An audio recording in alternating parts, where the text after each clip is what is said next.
नमस्कार, स्वागत है आपका ओनली न्यूज 24x7 पर। इस वक्त की सबसे बड़ी खबर ओनली न्यूज 24x7 आपको बता दे कि इतने सालों में पहली बार राहुल गांधी और सोनिया गांधी पर शिकंजा कसा है। लोग ये सवाल नरेंद्र मोदी की सरकार पे कर रहे थे।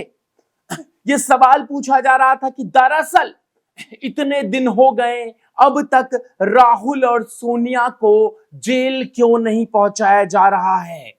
तमाम घोटालों में जब इनके नाम जद हैं तो इनको आखिर सलाखों के पीछे क्यों नहीं भेजा जा रहा है। तो उसका उत्तर आज इंफॉर्मेशन डायरेक्टरेट यानी कि प्रवर्तन निदेशालय ने दे दिया है।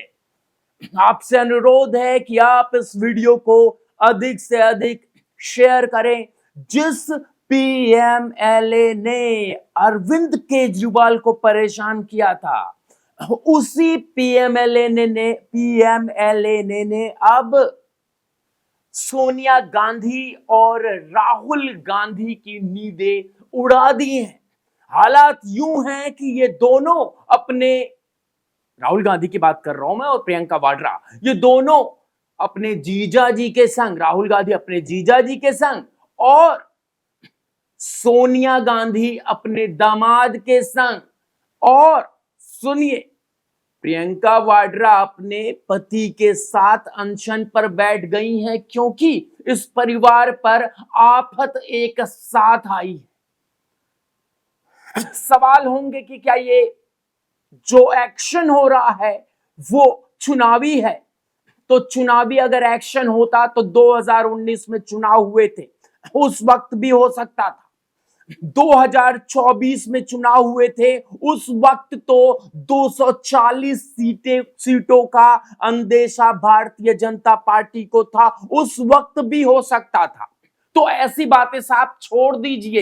ये जिससे ये बात अगर जो भी कर रहा हो, जिस भी तरह के लोग पत्रकार कर रहे हो, मैं नाम नहीं लूंगा, पत्रकार कर रहे हो, तो उनको जाकर सीखने की जरूरत है, पढ़ने की जरूरत है, पत्रकारिता जर्नलिज्म की पढ़ाई करने की जरूरत है। क्योंकि एनालाइज अगर हम करते हैं इस पूरे मुद्दे को तो इससे कोई भी चुनावी षड्यंत्र नजर नहीं आता है। इसमें आप हमें गोदी मीडिया बोल दीजिए या फिर कोई मीडिया बोल दीजिए, फिलहाल हम यहां पर देश के लिए काम कर रहे हैं। मैं आपको थोड़ा सा केस के बारे में बता देता हूं दोस्तों। दरअसल मनी लॉन्ड्रिंग मामले में प्रवर्तन निदेशालय यानी ईडी ने कांग्रेस के पूर्व अध्यक्ष सोनिया गांधी और लोकसभा के नेता राहुल गांधी के खिलाफ चार्जशीट दाखिल की है। चार्जशीट का क्या मतलब होता है वो भी हम आपको बता देते हैं। चार्जशीट का मतलब होता है, मान लीजिए मिस्टर ए ने चोरी की और मिस्टर बी ने चोरी का आरोप लगाया। उसके बाद इस पर एफआईआर दर्ज हुई। एफआईआर दर्ज होने के बाद मामला कोर्ट में गया।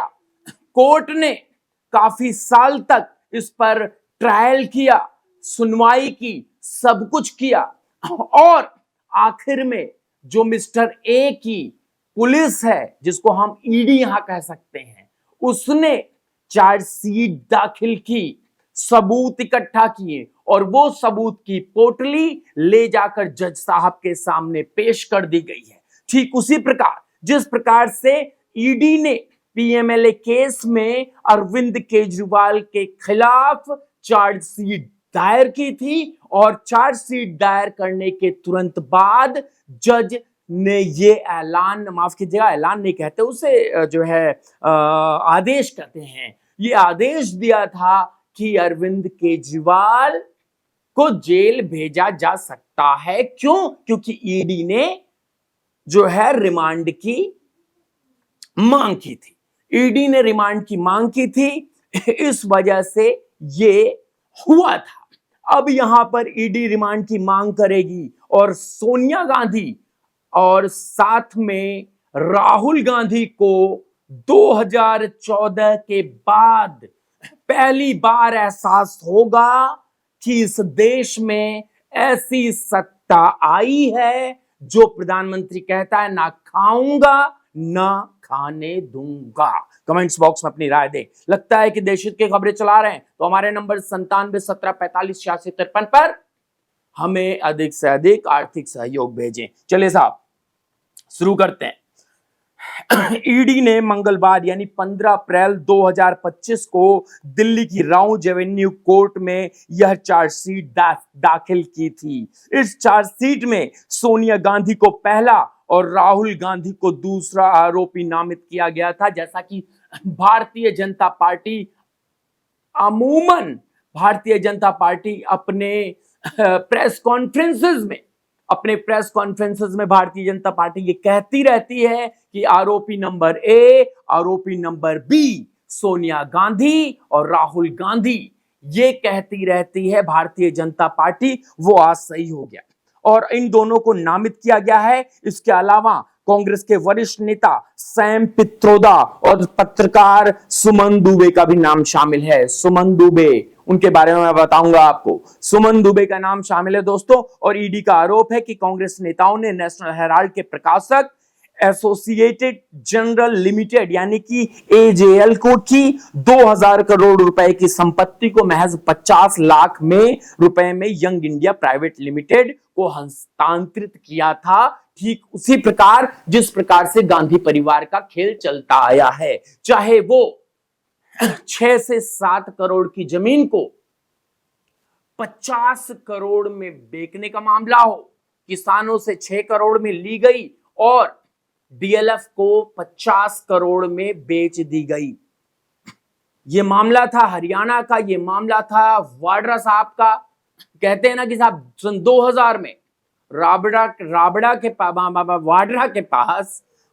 के पास 2000 में संपत्ति थी 0, मान लीजिए एग्जांपल देता हूं, और 2014 तक संपत्ति जो हो गई वो हो गई हजारों करोड़ में। भाई कौन सा जादू चलता है, कौन सा मैजिक चलता है? मुझे भी चाहिए, मुझे आर्थिक सहायता ना मांगनी पड़े ऊपर और नीचे लिखकर कि हमें आर्थिक सहयोग करें। हमें भी चाहिए भैया ऐसा कोई मैजिक जादू की छड़ी। चलिए तो ये जो है आपराधिक साजिश रची थी इन लोगों ने और यंग इंडिया में सोनिया और राहुल की 76% हिस्सेदारी थी। 76% हिस्सेदारी सोनिया और इनकी थी।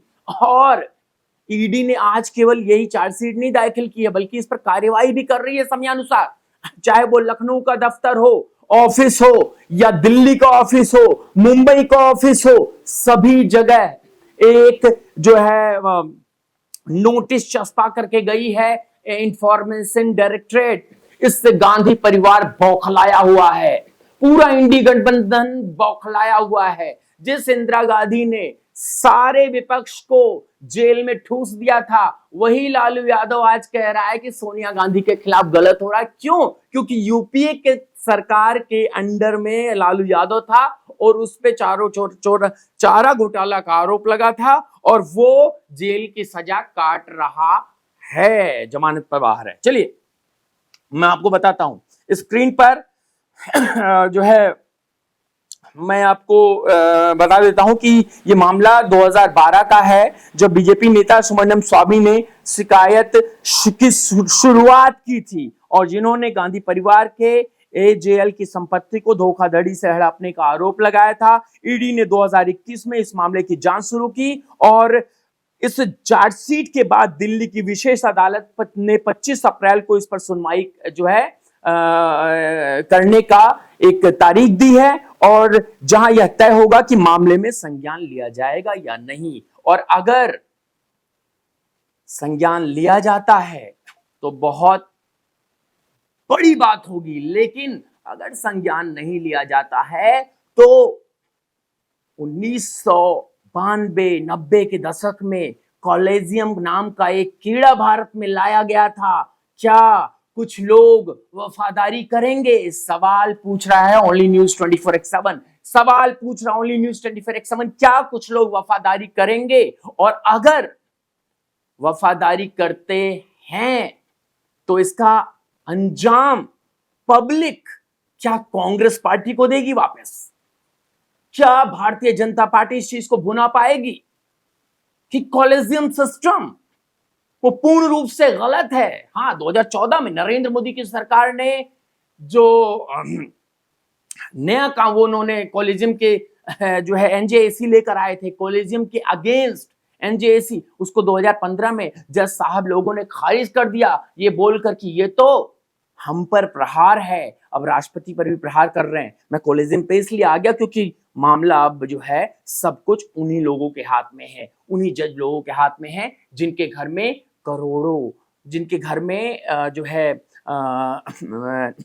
लाखों नकदियां प्राप्त होती हैं, जली हुई जल जाती हैं, उसके बाद उनका ट्रांसफर इलाहाबाद कर दिया जाता है और वो साहब घूम रहे हैं, आज वो नौकरी कर रहे हैं, उन्हें कोई नहीं पूछ रहा है, कोई भी नहीं पूछ रहा। आपके घर में अगर केवल 1 करोड़ रुपए भी मिल जाएं, जले भुने या हरे भरे कैसे भी, उसके बाद आपको मनी लॉन्ड्रिंग के ऐसे केस में फंसाया जाएगा कि आपको जिंदगी भर जेल के जो है सलाखों के पीछे रहना पड़ जाएगा। लेकिन अफसोस कि ये कॉलेजियम है, इसी वजह से शायद राहुल गांधी बचे हुए हैं, सोनिया गांधी बची हुई हैं और इस देश के कई ऐसे ताकतवर लोग जो पैसे से न्याय को खरीद सकते हैं वो बचे हुए हैं। सवाल मैं नहीं जो है मैं ये नहीं कह रहा हूं कि न्याय बिकता है, लेकिन अगर बहुत सारी बातें आती हैं, बहुत सारे जजों के खिलाफ मामले आए हैं, कैश बरामद हुए हैं, पहले भी मामला आया था, कोई नया मामला नहीं था, तो फिर सवाल उठाना जायज है। दोस्तों, अब बीजेपी के हम देख लेते हैं क्या आ रहा है। दूसरों, बीजेपी ने कांग्रेस के आरोप को जो है पूर्ण रूप से खारिज कर दिया। जैसा वो कह रहे थे कि ये बीजेपी का चुनावी जुमला है, चुनावी के टाइम पर ये करते हैं। पूर्व कानून मंत्री रवि प्रसाद ने कहा किसी को लूट की छूट नहीं है। नेशनल हेराल्ड जो स्वतंत्रता संग्राम की आवाज थी, उसे गांधी परिवार ने निजी व्यवसाय बना दिया था। बीजेपी का कहना है कि कानून अपना काम कर रहा है और गांधी परिवार को जवाब देना पड़ेगा, और यही प्रधानमंत्री मोदी भी कहते हैं। दोस्तों, कैसे लगी आपको ये बड़ी स्टोरी? आप जरूर कमेंट्स बॉक्स में बताएं और इसे शेयर करें। और हां, अगर आपको लगता है हम देश हित का कार्य कर रहे हैं तो हमारे नंबर 9717458653 पर अधिक से अधिक सहयोग करें। बने रहें। बहुत बहुत धन्यवाद।